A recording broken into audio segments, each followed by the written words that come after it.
Charlie and I got married on May 18th, 1996. We are now celebrating 25 years of marriage.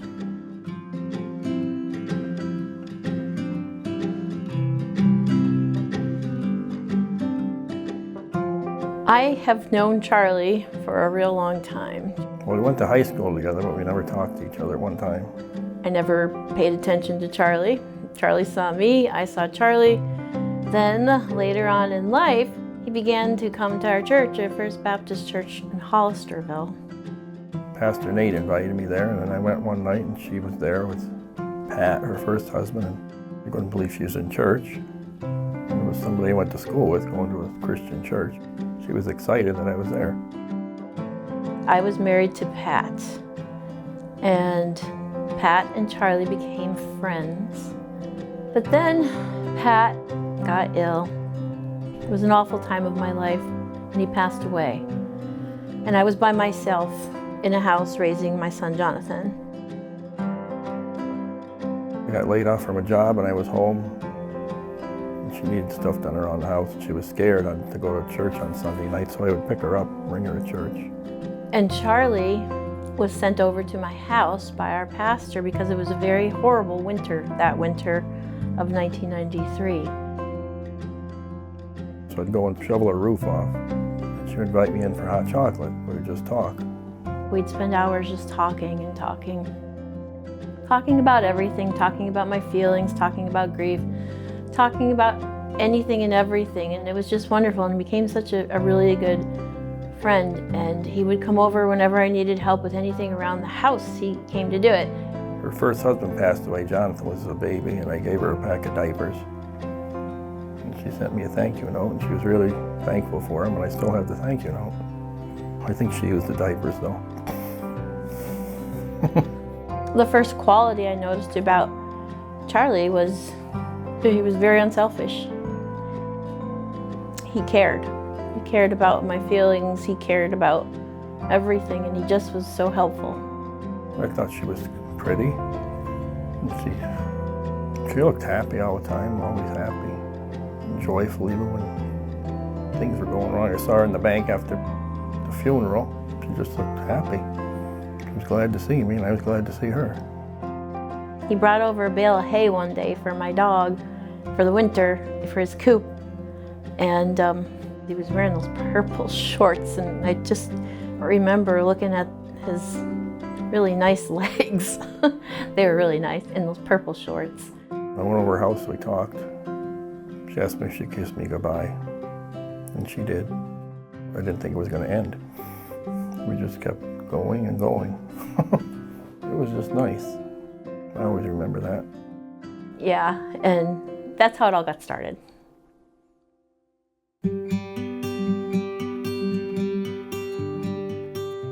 I guess if we did have a first date, it would be when he took me out to the movies. It was the first time we actually went out alone together anywhere. We saw Iron Will.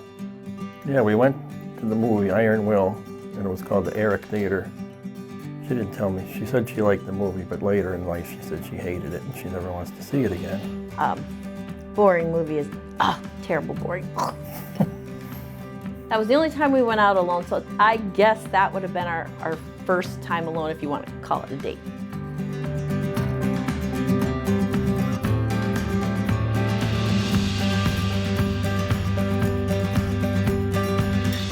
I don't think either of us knew we were going to get engaged the day we got engaged because he didn't have a ring.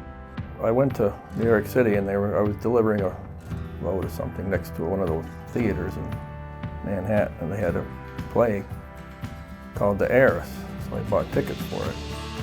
And when we were done, right across the bay from the Empire State Building, the moon was full, right on the tip of the pinnacle of the Empire State Building. And it looked like the moon was sitting right on top of it, right on the antenna. They poked it right on there like a marshmallow on a stick.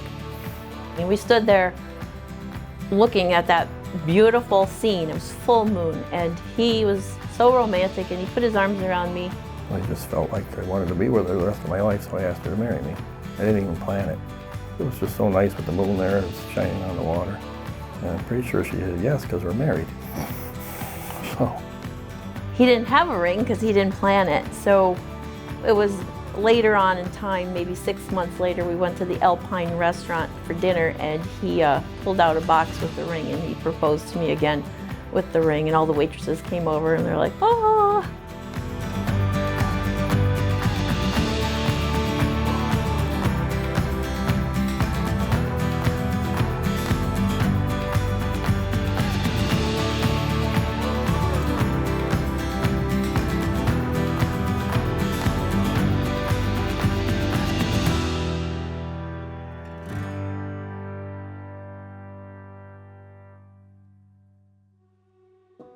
When Charlie and I got married, he came into an instant family. We already had Jonathan.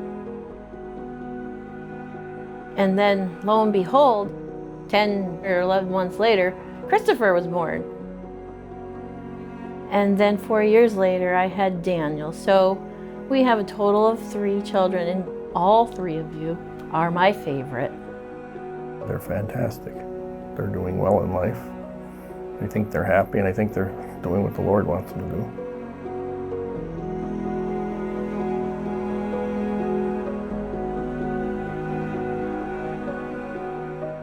The most romantic quality about Charlie, he gives the best hugs.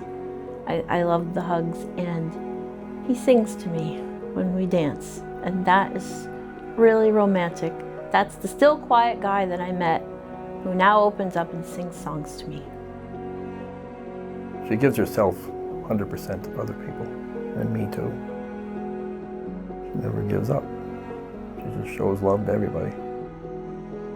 She shows love to me all the time, even when I'm not lovable.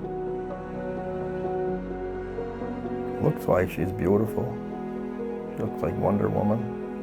She looks better than Wonder Woman. I like everything about her, inside and out.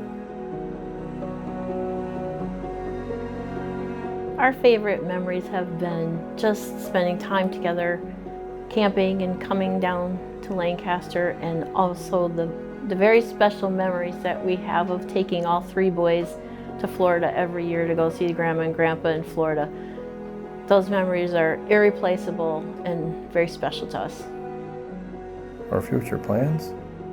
We're just going to keep doing what we're doing. We teach Sunday school and go to church every Sunday. Just take one day at a time. Hopefully we'll stay healthy. If not, we'll just deal with it, for better or for worse.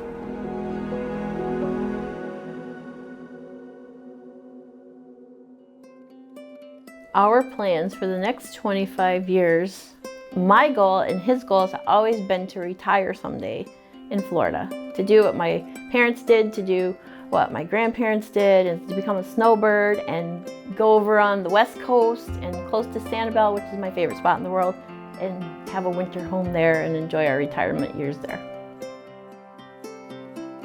I don't think I will ever get bored the next 25 years with Charlie, because there's always things that we like to do. Like I said, I would love to get a camper. He would like to go across country and get a camper and do that. Or at least get a camper and go camping just to get away. We've been looking for one, but someday we'll get one.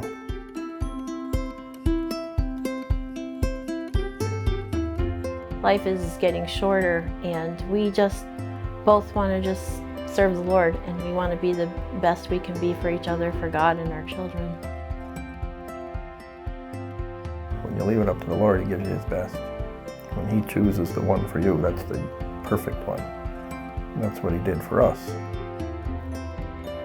There's been a lot that has happened during the last 25 years, but I am still, no matter what happened, 100% sure that Charlie was the man I was supposed to marry, and we are both 2 very imperfect people, but we are so perfect for each other in every way. All the mistakes you made, they're still there. You just got to forget about them and move on. I'm glad we're together 25 years, and I probably wouldn't have made it without her. And I can't imagine this life without him. I thank God for her every day. She's a blessing. She's an encourager. I love her more than I did yesterday. My best friend. God always drew me to him, and I would never ever leave his side. I love him with my whole heart and soul.